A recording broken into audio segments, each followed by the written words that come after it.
दोस्तों, इस दुनिया में जब भी प्रेम की मिसालें दी जाती हैं तो उसमें सबसे पहला नाम भगवान श्री कृष्ण और राधा जी का आता है। धार्मिक ग्रंथों के मुताबिक श्री कृष्ण को अपार प्रेम का प्रतीक माना जाता है और पुराणों के अनुसार ऐसा बताया जाता है कि श्री कृष्ण 16,108 रानियां थीं, जिनमें से रुक्मणी और सत्यभामा उनकी सबसे मनपसंद रानियां थीं। इसके अलावा ये भी बताया जाता है कि श्री कृष्ण अपने बचपन में गोपियों के साथ गोकुल में रास लीलाएं किया करते थे, जिनकी कहानियां आज भी सबसे ज्यादा मशहूर हैं। लेकिन मित्रों, क्या आपको ये पता है कि सभी को प्रेम सिखाने वाले श्री कृष्ण का नाम आज भी केवल राधा जी के साथ ही क्यों लिया जाता है? आपने जब भी कृष्ण भक्तों को देखा होगा तो गौर किया होगा कि वह हमेशा ही राधे श्याम नाम का ही जप करते हैं। इस दुनिया में जब भी श्री कृष्ण और राधा जी के प्रेम का कहीं जिक्र किया जाता है तो सभी के मन में अक्सर ये सवाल उठता है कि जब आखिर श्री कृष्ण और राधा जी के बीच इतना अधिक प्रेम था तो इन दोनों ने आपस में विवाह क्यों नहीं किया?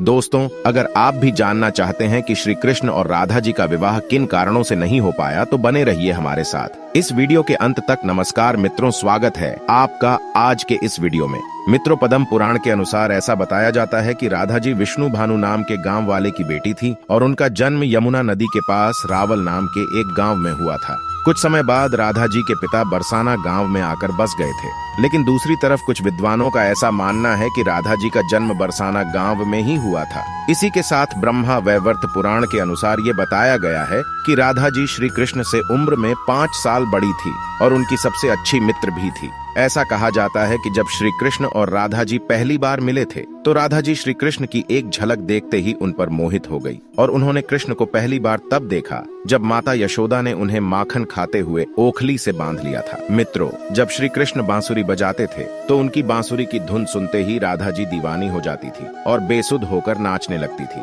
इसके साथ साथ ये बताया जाता है कि राधा जी श्री कृष्ण के बांसुरी की धुन में इतना खो जाती थी कि उन्हें अपने घर का भी ध्यान नहीं रहता था, जिस वजह से समाज के लोगों ने राधा जी को ताली मारना चालू कर दिया और इस बात को लेकर राधा जी के घर वालों ने उनका घर से निकलना भी बंद कर दिया था। लेकिन जब श्री कृष्ण जी को यह बात पता चली कि राधा जी के घर वालों ने उनका घर से निकलना तक बंद कर दिया है तो उन्होंने ये बात यशोदा माता को बताई और वो राधा जी से विवाह करने की जिद करने लगे।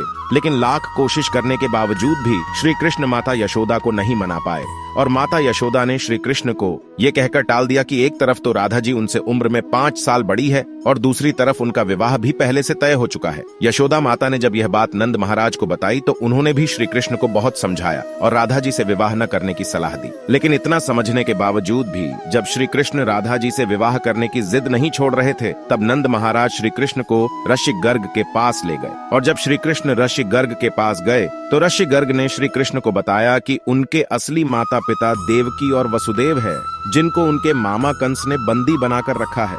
इसके साथ साथ ऋषि गर्ग ने श्री कृष्ण को यह भी समझाया कि उनका जन्म केवल दुष्टों का नाश और धर्म की स्थापना करने के लिए हुआ है। और जब ऋषि गर्ग ने श्री कृष्ण को उनकी वास्तविकता से परिचय कराया तभी से राधा जी और श्री कृष्ण के बीच दूरियां पैदा होने लगीं। कुछ समय बाद श्री कृष्ण जब और बड़े हुए तो उन्हें कंस के बुलाने पर वृंदावन छोड़कर जाना पड़ा। कहा जाता है कि जब श्री कृष्ण वृंदावन छोड़कर मथुरा जा रहे थे तो वो चुपके से राधा जी के घर उनसे मिलने पहुंचे थे और उनसे बिना कुछ कहे ही उनको अपनी बांसुरी तोहफे में दे दी थी। इसके कुछ समय बाद ही श्री कृष्ण बड़े भाई बलराम जी के साथ वृंदावन को छोड़कर मथुरा की ओर रवाना हुए और ऐसा बताया जाता है कि जब श्री कृष्ण वृंदावन छोड़कर मथुरा चले गए तो राधा जी उनकी यादों में फूट फूट कर रोती थी और समाज के दबाव में आकर उन्हें न चाहते हुए भी अपने पिता की इच्छा के अनुसार किसी और से विवाह करना पड़ा था। ऐसा बताया जाता है कि श्री कृष्ण के जाने के बाद राधा जी का विवाह माता यशोदा का भाई ब्रयान से हुआ था और राधा जी को अपनी एक अलग दुनिया बसानी पड़ी थी। राधा जी का विवाह होने के बावजूद भी जब उन्हें श्री कृष्ण की याद आती थी तो वह अक्सर बांसुरी बजाकर उनकी यादों में लीन हो जाया करती थी। वैसे मित्रों, श्री कृष्ण और राधा जी का विवाह न होने के पीछे 2 कथाएं और भी प्रचलित है, जिसमें पहली कथा के अनुसार ये बताया जाता है कि ऋषि शुक्लाचार्य भगवान विष्णु से भी ज्यादा ज्ञानी थे, लेकिन इसके बावजूद भी देवराज इंद्र शुक्ला आचार्य के बजाय भगवान विष्णु को अपना गुरु बना लिया था। जब शुक्ला आचार्य ने ये सब अपनी आंखों से देखा तो उन्होंने इसे अपना अपमान समझकर असुरों को शिक्षा देना शुरू कर दी और उनके गुरु बन गए। असुरों का गुरु बनते ही शुक्ला आचार्य ने देवराज इंद्र से अपने अपमान का बदला देने की ठानी, लेकिन उनके सामने ये समस्या खड़ी थी कि ये देवताओं को तो दवा अमृता का वरदान मिला हुआ था, लेकिन राक्षसों को ऐसा कोई वरदान प्राप्त नहीं था। इसी वजह से राक्षस कभी भी देवता से नहीं जीत पाते थे। इस समस्या को सुलझाने के लिए असुर गुरु शुक्राचार्य ने भगवान शिव की घोर तपस्या की और उन्हें प्रसन्न किया। इसी के साथ साथ शुक्राचार्य ने भगवान शिव को ही अपना गुरु बना लिया। भगवान शिव को अपना गुरु बनाते ही शुक्राचार्य ने उनसे मृत संजीवनी वरदान पाने की सोची। दोस्तों, आपको बता दें कि संजीवनी वरदान एक ऐसा वरदान है जिससे किसी भी मरे हुए इंसान को वापस जिंदा किया जा सकता है। मृत संजीवनी वरदान के लिए जब शुक्राचार्य भगवान शिव की तपस्या करने जा रहे थे तो उन्होंने सभी राक्षसों को अपने माता पिता ऋषि भृगु और काव्य माता की कुटिया में रहने के लिए कहा, ताकि उनके होते हुए कोई भी देवता राक्षसों को नुकसान न पहुंचा सके। जब देवराज इंद्र को ये बात पता चली तो उन्होंने इस कुटिया पर हमला कर दिया और हमला होते ही काव्य माता ने अपनी शक्तियों से एक ऐसा कवच बनाया जिससे कि कोई भी देवता किसी राक्षस को नुकसान न पहुंचा सके, और इस तरह से सभी देवता राक्षसों से हारने लगे। यह सब देखते हुए भगवान विष्णु ने देवताओं की मदद करने के लिए अपनी सुदर्शन चक्र से काव्य माता का सर धड़ से अलग कर दिया। हालांकि ऋषि भृगु ने अपनी पत्नी यानी कि काव्यमत्ती को कामधेनु गाय की मदद से वापस जिंदा तो कर लिया, लेकिन इसके साथ साथ उन्होंने भगवान विष्णु को ये श्राप दिया कि उन्हें इस धरती पर जन्म लेकर पत्नी वियोग सहना पड़ेगा। और दोस्तों, बताया जाता है कि ऋषि भृगु के द्वारा दिए गए श्राप की वजह से श्री कृष्ण जी का विवाह राधा जी से नहीं हो पाया था। ऐसा इसलिए क्योंकि भगवान विष्णु ने ही श्री कृष्ण के अवतार में इस धरती पर जन्म लिया था। अब मित्रों, श्री कृष्ण और राधा जी का विवाह ना हो पाने के पीछे एक और कथा भी काफी ज्यादा प्रचलित है, जिसके मुताबिक ऐसा बताया जाता है कि एक बार देवर्षि नारद को ये घमंड हो गया था कि खुद कामदेव भी उनकी तपस्या और ब्रह्मचर्य को नहीं तोड़ सकते।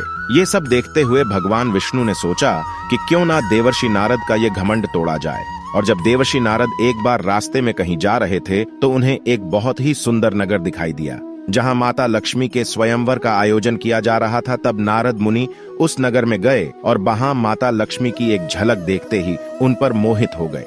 लक्ष्मी जी के रूप और सुंदरता को देखकर देव ऋषि नारद का ब्रह्मचर्य तो भंग हो ही चुका था। इसके लिए उन्होंने सोचा कि क्यों ना इस स्वयंवर में भाग ले लिया जाए। लेकिन इससे पहले देव ऋषि नारद भगवान विष्णु के पास गए और उनसे कहा कि आप अपना सुंदर रूप मुझे दे दीजिए और मुझे हरि जैसा बना दीजिए। मित्रों, आपको बता दें कि हरि का एक और अर्थ वानर होता है, लेकिन देव ऋषि नारद यह बात नहीं जानते थे और भगवान विष्णु ने उन्हें एक वानर रूप दे दिया।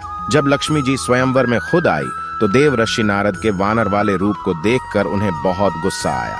इसी के साथ साथ देव ऋषि नारद का स्वयंवर में खूब मजाक उड़ाया गया। उसी समय की बात है जब भगवान विष्णु भी एक राज का भेष रखकर स्वयंवर में आ गए और भगवान विष्णु के सुंदर रूप को देखते ही लक्ष्मी जी ने उन्हें अपने पति के रूप में चुन लिया। ये सब देखकर स्वयंवर में बैठे सभी लोग देव ऋषि नारद की ओर और ज्यादा हंसी उड़ाने लगे और उन्हें कहा कि पहले जाकर अपना रूप तो देखो। जब देव ऋषि नारद ने शीशे में जाकर अपना रूप देखा तो इन्हें अपना बानर वाला रूप देखकर बहुत ज्यादा गुस्सा आया। इसी के साथ साथ देव ऋषि नारद भगवान विष्णु को भला बुरा कहने लगे और उन्हें श्राप दिया कि जिस तरह से मैं स्त्री वियोग में तड़प रहा हूँ उस तरह तुम्हें भी अपने हर जन्म में स्त्री वियोग सहना पड़ेगा। लेकिन इसके कुछ समय बाद नारद मुनि को अपनी गलतियों का एहसास हुआ और उन्होंने भगवान विष्णु से इस बात के लिए क्षमा मांगी।